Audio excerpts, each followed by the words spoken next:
ผู้จักคาราเต้บ่จะไปก่อนเด้อ ไปเด้อ จะไปเด้อเพราะชิเต้ให้เด้อชิเต้ได้ให้เบิ่งหักไหนเจ็บไหน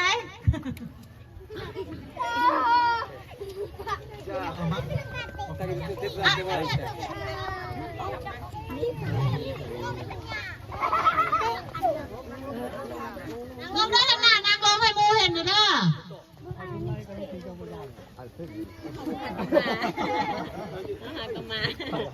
คาราเต้อันนี้มันกีฬาคาราเต้เนาะเป็นกีฬาต่อสู้ประเภทหนึ่งของญี่ปุ่นเนาะให้ระวังเด้อเพราะว่าไม่หันมันจีบินมาพี่ไหนให้ยับออกมาพี่ไว้ยับออกกบควง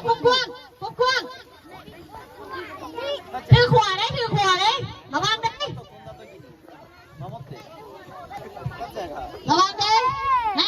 ยับออกเลยจะเดินถือขวาเด้อแถวนั้นน่ะยับออกมาได้หนึ่งเด้อน้อง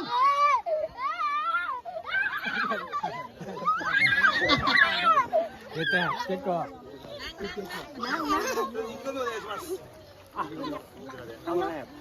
バット締めたらめっちゃ硬いです。เอาสิเตะไม้หักไข่เบิ่งนี่นี่อยากลองเนี่ยนี่おっ。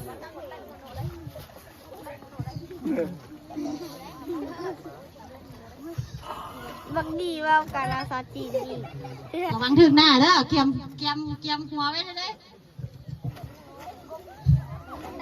さあ。しゃ。มันจับบุหรี่อ่ะนี่นะจับมือนะจับไปด้วยจับไปที่สอง น้องเสียงปักมือแล้ว はい。ยับมันได้ไว้ ต่อไปเตะสองอันนี่นี่จับไปก่อนนะ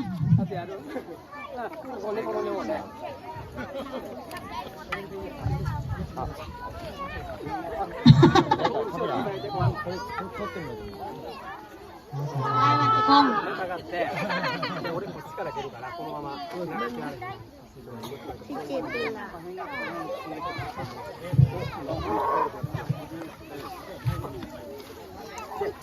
ระวังได้น้องๆระวังเด้อหัวมันถึกแล้วระวังเด้อไม่มันเด่นไป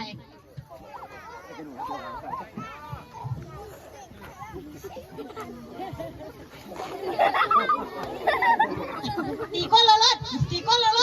ตีก้นเราตีก้นเราสักก้นเราเลย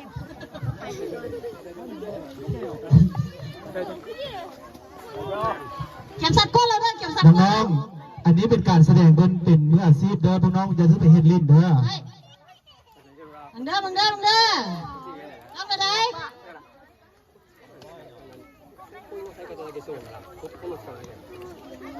あ。あ。โอ้ตรงนี้นะ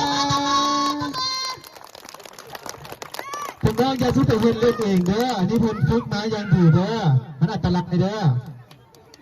น้องๆบางคนเฮ็ด